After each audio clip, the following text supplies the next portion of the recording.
What's up, everybody? This is Dom C, back again with another Pro Tools tutorial.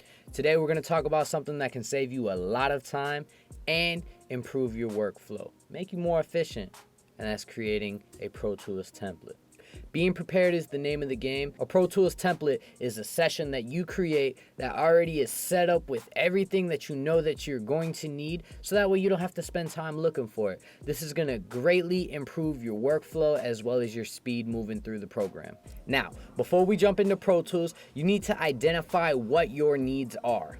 Are there certain tracks that you always use, like record track, main and background tracks for your vocals, drums, buses? Once you know what your needs are, you can go ahead and start up a brand new blank Pro Tools session and get started. So let's do that now. Now that we're in Pro Tools, we're gonna go ahead and create some brand new tracks. So Shift Command N to create a new track. We're gonna create 6 mono audio tracks, 5 stereo aux inputs, and 1 stereo master fader. So let's create those. So first thing that we need to do is to name all of our tracks.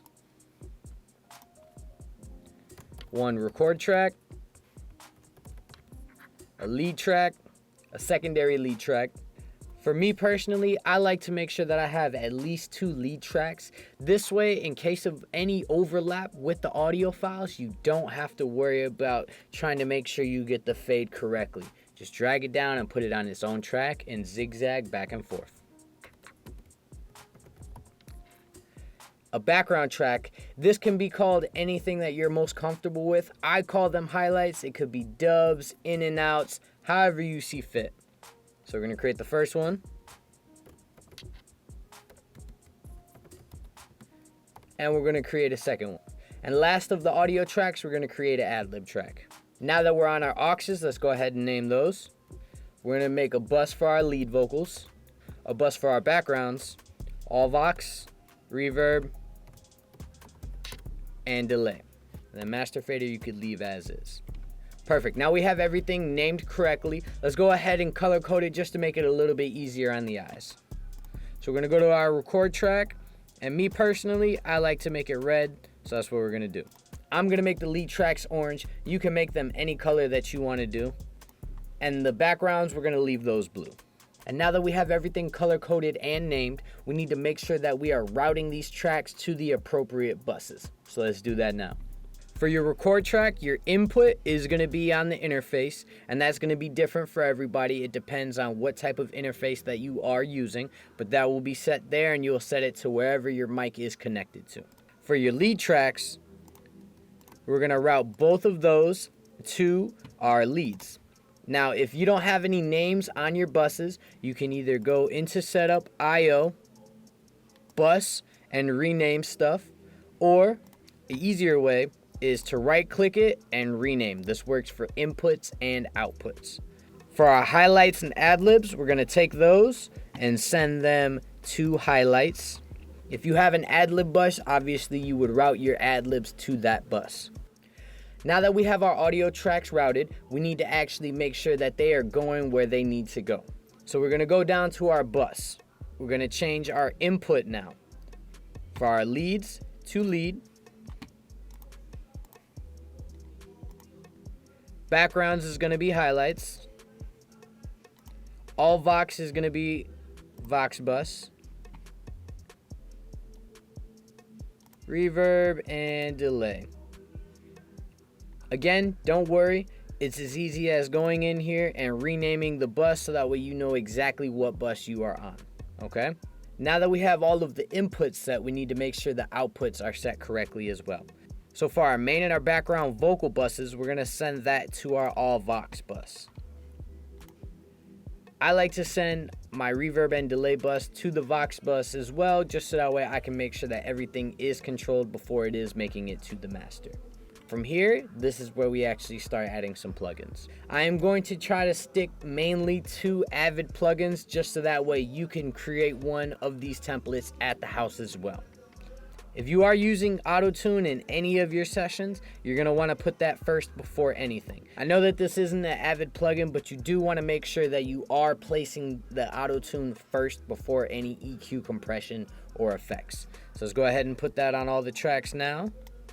for your record track. I recommend keeping it as simple as possible, just so that way you don't have to worry about any latency. You don't want your artist to be hearing themselves back late. There is one plugin that I do recommend putting on there, and that is a gate. This way you can block out any background noise that you know you're not going to need inside of your session. For this, set it accordingly to what works best in your situation. Now this is the $1 million question. Do you EQ or compress first? And honestly, it doesn't matter. Do what works best for you. But one thing I do want you to be aware of is that your order of plugins does make a difference on the quality of the sound. But that's something we'll get into in a later video, okay? For now, we're just gonna go ahead and throw an EQ first. So we're gonna go in here and we're gonna use Pro Tools Pultec. Okay. And then we're also gonna grab a compressor, so we'll use the BF76. All right.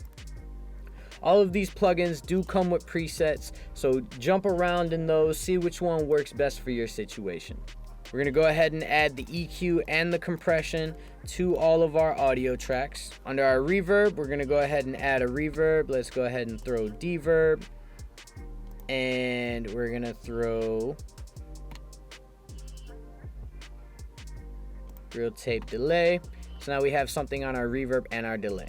Now with the reverb and delay aux inputs, you can take them and you have options on where you can place them. You can come over here to the send side, send AE, send FJ. If yours doesn't look like this, click this guy here and you can control what you need to see inside of your Pro Tools session. Okay. Now you have the option of throwing reverb on your bus. So you can come here, throw a reverb, throw a delay, okay? And you can put that on both of your main and background. You could also throw reverb on your tracks themselves. Completely up to you. It's all preference. One thing I like to do is throw reverb on my record track, just so that way it can give the artist a little bit more of a vibe of what they're going to sound like. When it comes to your aux inputs for your mains, background, and all vox, I'm gonna leave those blank. I'll leave that up to you to experiment. Now that we have our template completely created, you're gonna go over here to File, you're gonna go to Save As Template, and name it whatever it is that you wanna name it. So we're gonna just call this template, okay? And we're gonna press OK. And now, whenever we get ready to open up a new session, create from template, click the name of the template, whatever you named it, create, and there you go. Now you guys have a template set up. And that's it. By creating a template, we're gonna save ourselves a lot of time in making sure that we are consistent from project to project. I hope you guys found this video helpful. Don't forget to leave a comment. Let us know what plugins you have set up on your template. If you have any questions when it comes to how you should set it up, please don't hesitate to ask. I'm here to add value to your recording process. If there's anything else you guys would like me to cover, please drop that in the comments as well. Don't forget to like, subscribe, all that. I'm gonna catch you guys in the next one. Out.